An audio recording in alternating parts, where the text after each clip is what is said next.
guys, welcome back to Strike Eagle Models. This is update 5 on the Revell Spitfire Mark IIA in 132 scale. Apologies for my last upload. I managed to lose audio in and out through the video, so I've had to do a second take on it. So here it is. Yeah, I did freehand on the dark earth, which is XF52. I used Tamiya.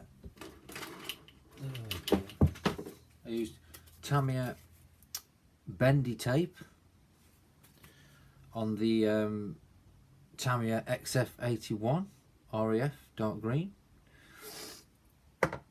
And what I've done with these is when they get to about just over, I'd say just over half full, I fill them up with thinners and mix it up so they're already pre-thinned, so I don't have to start thinning the paint out in the cup because it's already done. So a little tip.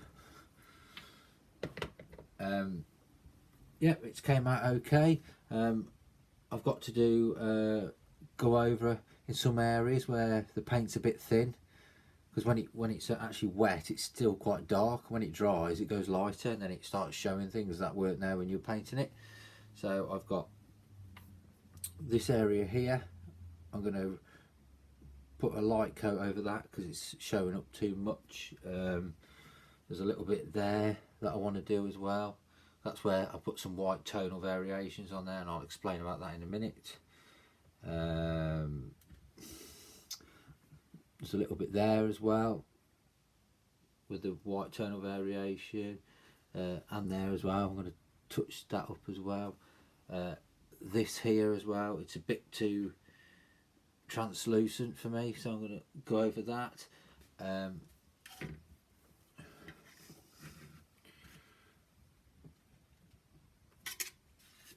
There you go, you can see it better there. Yeah, I'm going to go over that slightly here and here, and what I've done is there's a little bit there as well, and here. I wasn't going to freehand with my airbrush along there, so what I'm going to do is I'm going to tape underneath there where the sky is, and then I'm going to run the airbrush across there, and it's the same there as well, there, and the bit at the front as well, because I wasn't going to do freehand across there, so I'll stop there, and that's what I'm going to do. I've got to put some tape across the front as well, and then I can do the dark earth and the green there. But overall it's turned out very good actually. I'm quite impressed for my first attempt with freehand. It does give a nice feather edge look on it. I still am going to use masks in the future though, definitely. Yeah.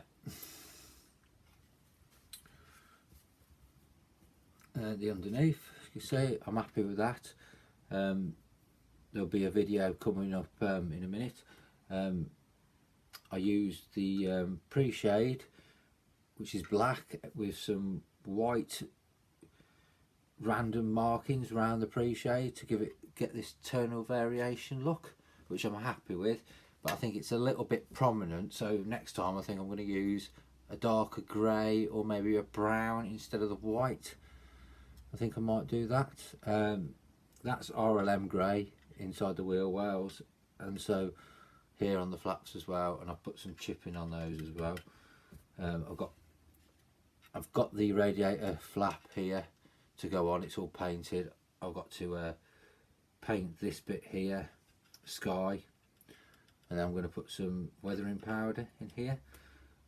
Yep, so the picture for this is coming up now guys, where it shows the pre-shade and the white tonals. There it is.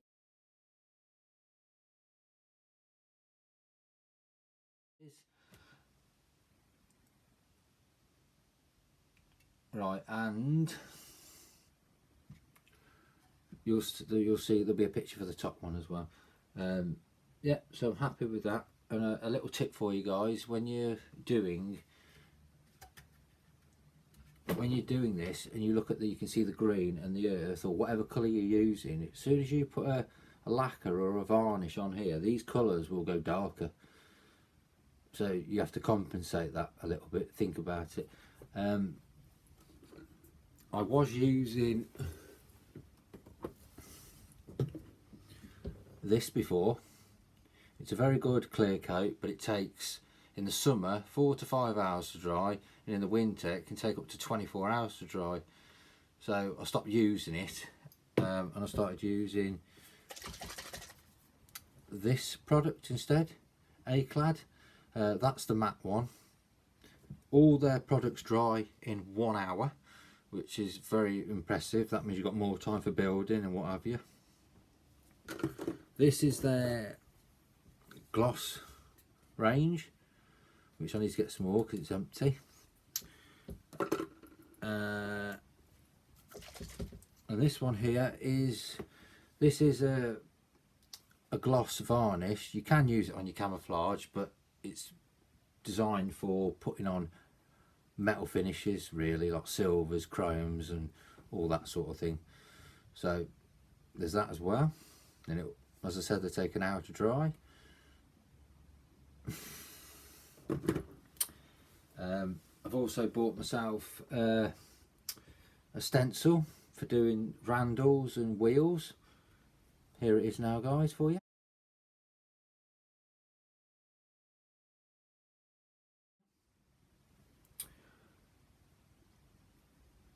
Yeah, so you get the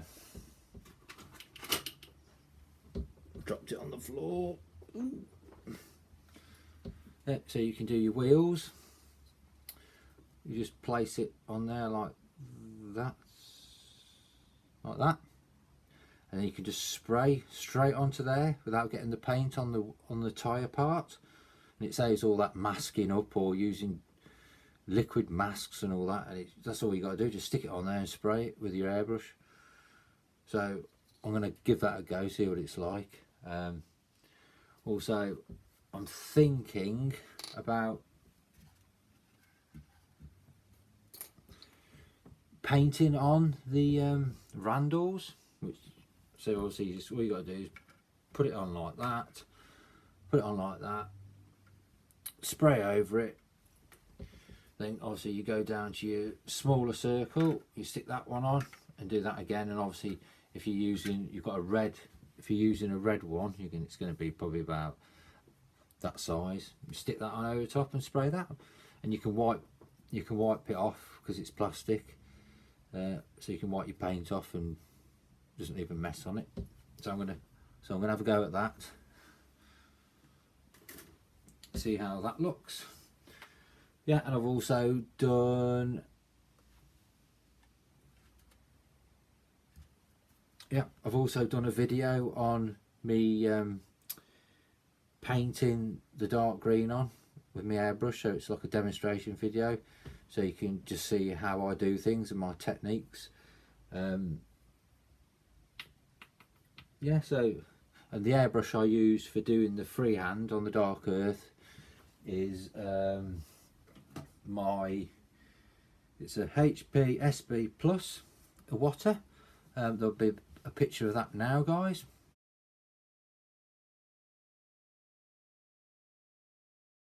There you go.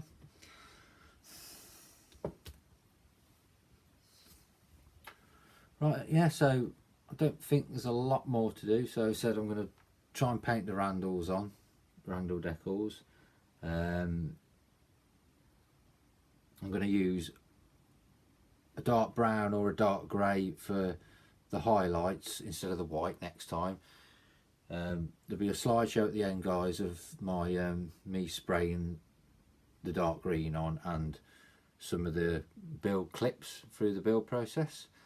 I find that anyone who hasn't seen it before, this stuff is absolutely fantastic for getting rid of decals, silvering on decals. It's brilliant.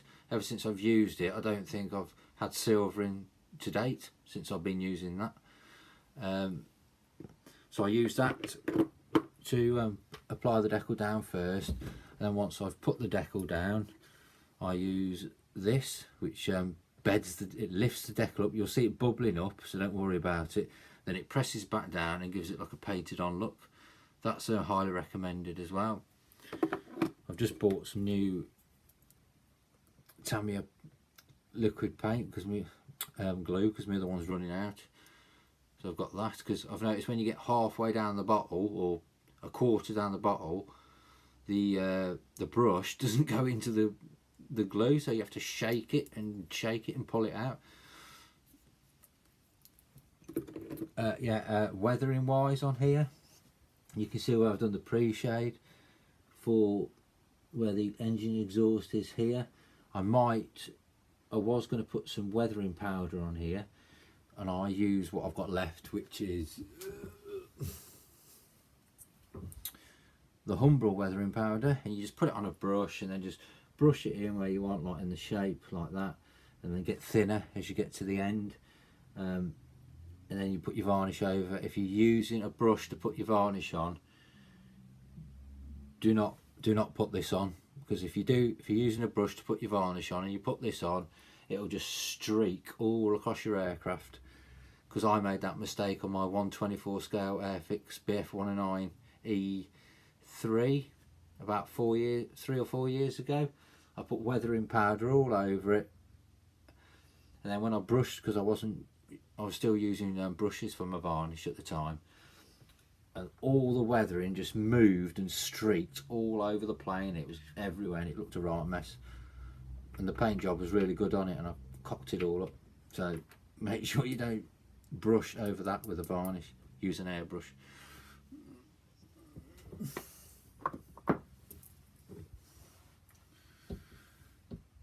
Yeah guys, so that's the stage I'm at.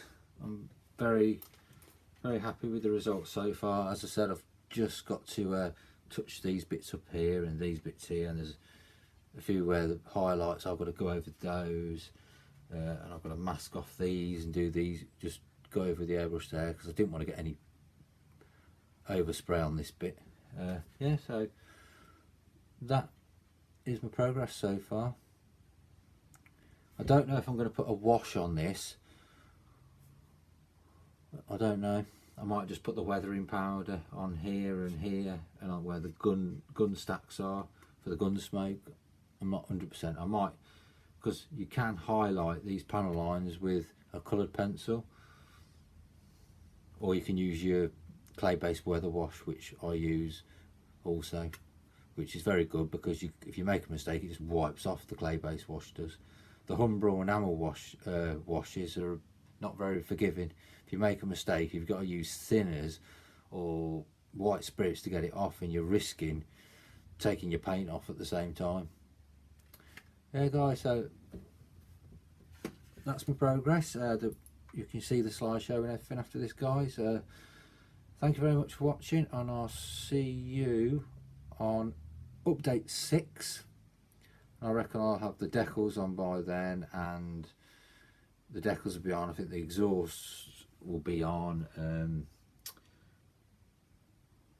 I've got to do these touch-ups tonight, and there will be a coat of gloss lacquer going on this tomorrow, maybe tonight, I'm not sure.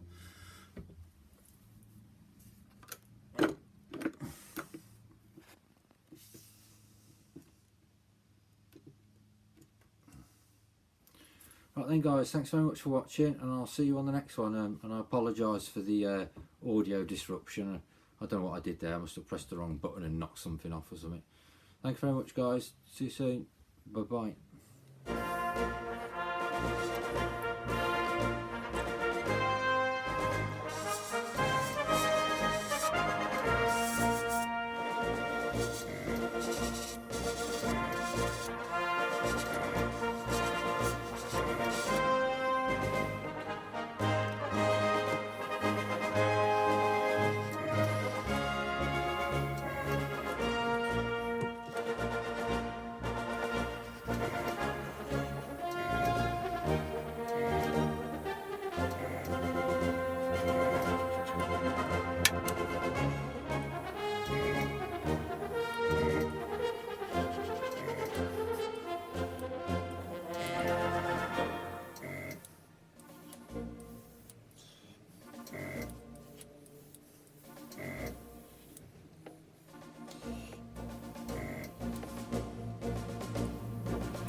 Bye.